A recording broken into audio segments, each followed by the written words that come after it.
राष्ट्रीय लोकशाही आघाडीच्या सर्व खासदार आणि एनडीएतील घटक पक्षांचे नेते यांची जुन्या संसद भवनातल्या ऐतिहासिक अशा केंद्रीय सभागृहात बैठक होणार आहे। नरेंद्र मोदी यांना सभागृहाचा नेता म्हणून निवड झाल्यानंतर बैठकीमध्ये या निर्णयावर घटक पक्षांच्या वतीने शिक्कामोर्तब होणार आहे। या बैठकीनंतर नवीन सरकार स्थापनेचा दावा करण्याकरता नवनियुक्त पंतप्रधान नरेंद्र मोदी यांच्यासह घटक पक्षांचे नेते राष्ट्रपती द्रौपदी मुर्मू यांची भेट घेणार असल्याची माहिती मिळते।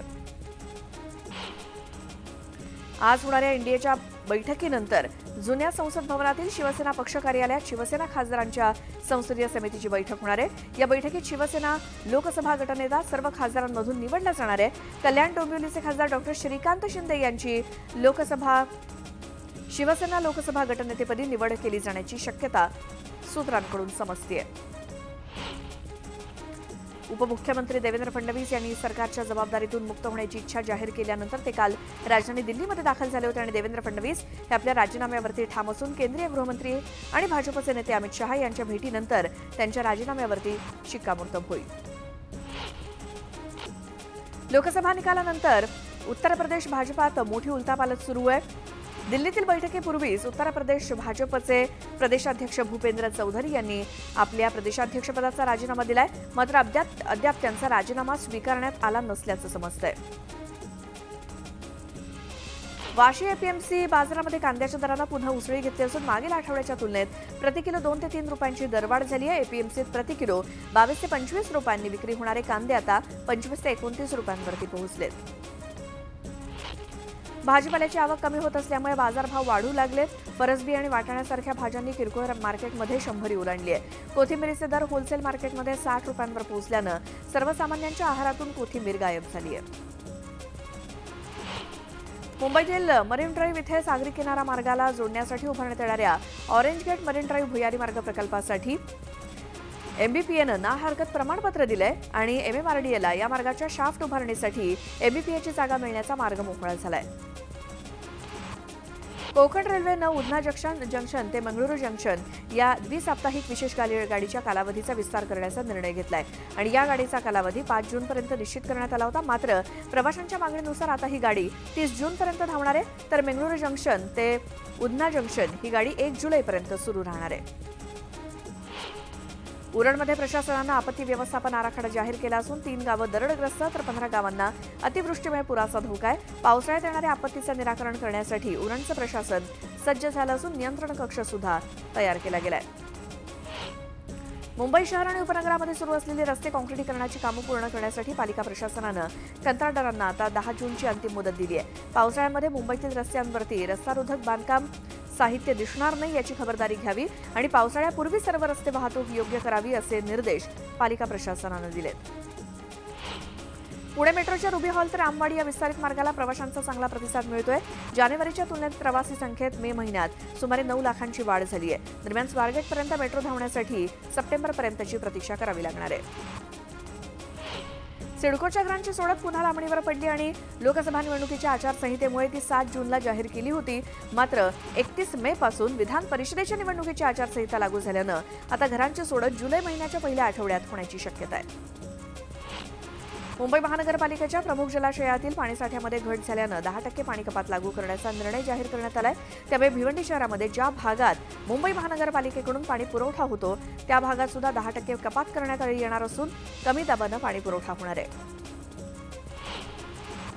देशातील सर्व वैद्यकीय महाविद्यालय आणि संलग्न रुग्णालयांमध्ये उपचारासाठी येणाऱ्या रुग्णाला बाह्यरुग्ण आणि आंतररुग्ण विभागामध्ये नोंदणीसाठी आभा कार्ड बंधनकारक करण्याचा निर्णय राष्ट्रीय आयुर्विज्ञान आयोगानं घेतलाय। त्यामुळे आता सर्व नागरिकांना आभा कार्ड काढणं आवश्यक आहे। रुग्णालयांचं मूल्यांकन, रुग्ण आणि संबंधित वैद्यकीय सामग्रीसाठी आभा कार्डची नोंदणी ग्राह्य धरली जाणार आहे।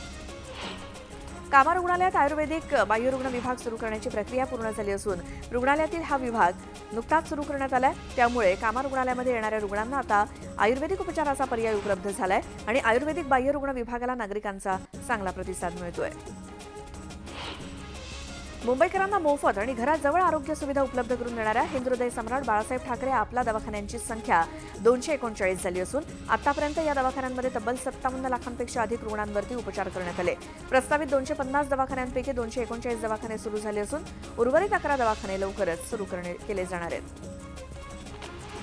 QS वर्ल्ड युनिव्हर्सिटी रँकिंगमध्ये देशातील सर्वोत्तम 20 शिक्षण संस्थांच्या यादीत मुंबई विद्यापीठानं मोहोर उमटवली आहे, तर आशियातील सर्वोत्तम शिक्षण संस्थांच्या यादीत विद्यापीठानं 67व्या क्रमांकावरती झेप घेतली आणि विद्यापीठानं 1001 ते 1200च्या क्रमवारीच्या बँडमधून यावर्षी 711 ते 720च्या बँडमध्ये प्रवेश केलाय.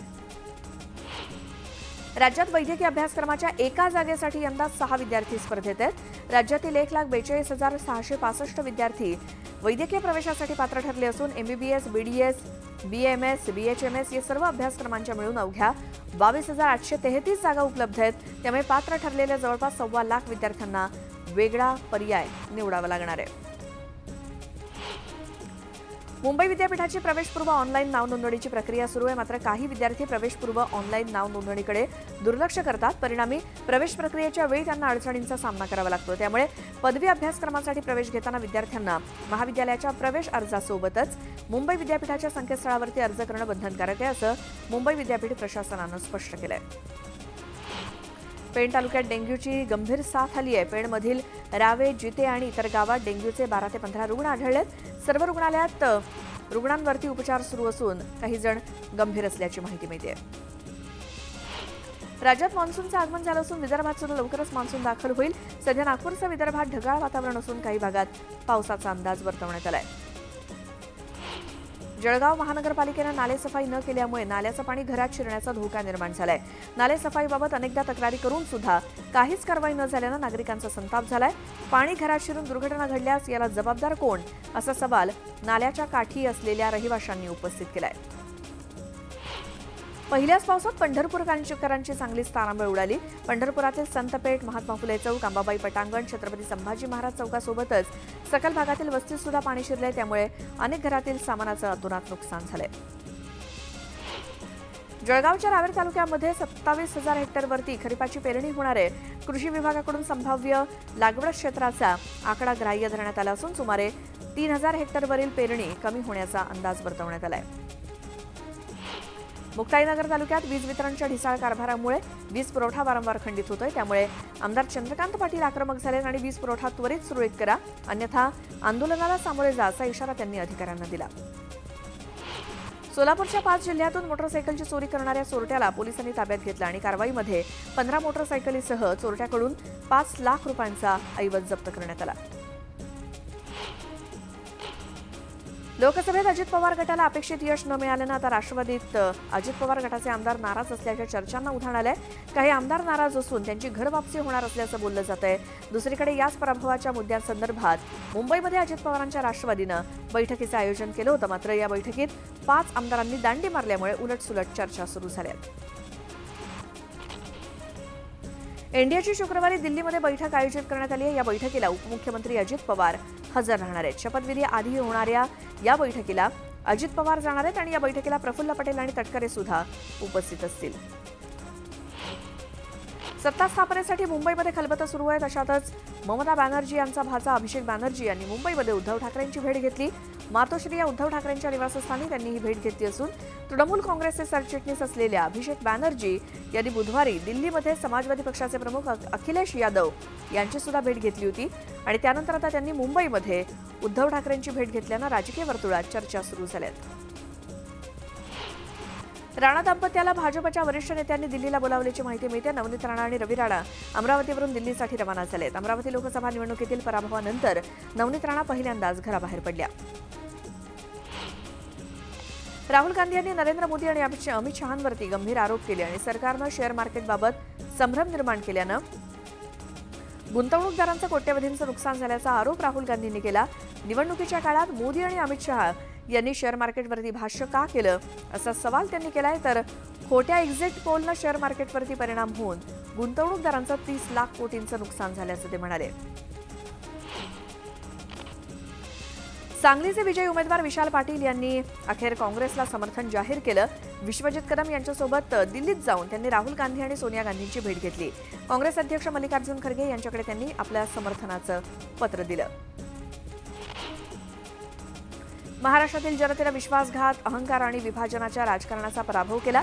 दरम्यान सामाजिक न्याय, समता आणि स्वातंत्र्यासाठी लढणाऱ्या महापुरुषांना ही खऱ्या अर्थानं श्रद्धांजली असून जनतेनं भाजपला जागा दाखवून दिल्याचं म्हणत काँग्रेस अध्यक्ष मल्लिकार्जुन खरगे यांनी भाजपला टोला लगावला. विशाल पाटलांनी काँग्रेसला समर्थन दिल्यानंतर त्यांनी हे वक्तव्य केलं.